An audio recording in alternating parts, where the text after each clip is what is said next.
ನಮಸ್ಕಾರ. ನನ್ನ loving castle ಹಾಗೂ ಪಕ್ಷಿ ಪ್ರಿಯರಿಗೂ ನಮಸ್ಕಾರಗಳು. ನಾನು ಕಳೆದ ವಿಡಿಯೋದಲ್ಲಿ ಪಕ್ಷಿಗಳು ಕೇಜ್ ಸೆಟಪ್ ಮಾಡೋದು, ಫುಡ್ಡು, ಸೀಡ್ ಮಿಕ್ಸು ಮತ್ತು ಕ್ಯಾಲ್ಸಿಯಂ ಬ್ಲಾಕು, ಕಟ್ಟಲ್ ಬೋನು ಎಲ್ಲ ಎಕ್ಸ್ಪ್ಲೇನ್ ಮಾಡಿದ್ದೀನಿ. ಮತ್ತು ಇದಲ್ಲದೆ ನೀವು ಡೈಲಿ ಚಿತ್ರಾನ್ನ ದೋಸೆ ತಿಂತಾಯಿದ್ರೆ ಇಷ್ಟ ಆಗುತ್ತಾ? ಸಂಡೇ ಥರ ಬಿರಿಯಾನಿ ಏನು ಮಾಡೋ ಸ್ಪೆಷಲ್ ಬ್ಯಾಡ್ವಾ? ಸೊ ಅದೇ ರೀತಿ ಪಕ್ಷಿಗಳಿಗೂ ಸಂಡೇ ಅಂತ ಒಂದು ಸಾಫ್ಟ್ ಫುಡ್ ಮಾಡ್ತಾಯಿದ್ದೀರಿ. ಸೊ ಸಾಫ್ಟ್ ಫುಡ್ಡು ಹೇಗೆ ಮಾಡ್ತೀರಿ, ಅದಕ್ಕೆ ಏನೇನು ಬೇಕು ಅನ್ನೋದನ್ನು ನಾನು ಮುಂದಿನ ವೀಡಿಯೋದಲ್ಲಿ ಎಕ್ಸ್ಪ್ಲೇನ್ ಮಾಡ್ತಾ ಹೋಗ್ತೀನಿ. ಆ ಸಾಫ್ಟ್ ಫುಡ್ ಹಾಕೋದ್ರಿಂದ ಅಡ್ವಾಂಟೇಜ್ ಏನಂದರೆ, ಅವು ಬರೀ ಸೀಡ್ಸು, ಕಟಲ್ ಬೋನು ಸ್ವಲ್ಪ ಬೋರ್ ಆದಾಗ ಸ್ವಲ್ಪ ಮೈಂಡ್ ಚೇಂಜ್ ಆಗುತ್ತೆ. ಆಮೇಲೆ ನಾವು ಸಾಫ್ಟ್ ಫುಡ್ ಹಾಕೋದ್ರಿಂದ ಅವಕ್ಕೆ ತುಂಬ ಪ್ರೋಟೀನ್ಸು, ಆಮೇಲೆ ಎನರ್ಜಿ ಎಲ್ಲ ಸಿಗುತ್ತೆ, ಆಮೇಲೆ ಖುಷಿಯಾಗಿರ್ತವೆ. ಸೊ ಹಾಗಾಗಿ ಸಾಫ್ಟ್ ಫುಡ್ಡನ್ನು ನಾವು ಪಕ್ಷಿಗೆ ಕೊಡಬೇಕಾಗುತ್ತೆ.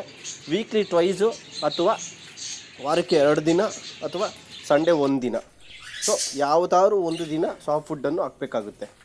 ನಮಸ್ಕಾರ. ಮುಂದಿನ ಹೆಚ್ಚಿನ ಅಪ್ಡೇಟ್ಗಾಗಿ ನನ್ನ ಸಬ್ಸ್ಕ್ರೈಬ್ ಮತ್ತು ಫಾಲೋ ಮಾಡಿ. Thank you.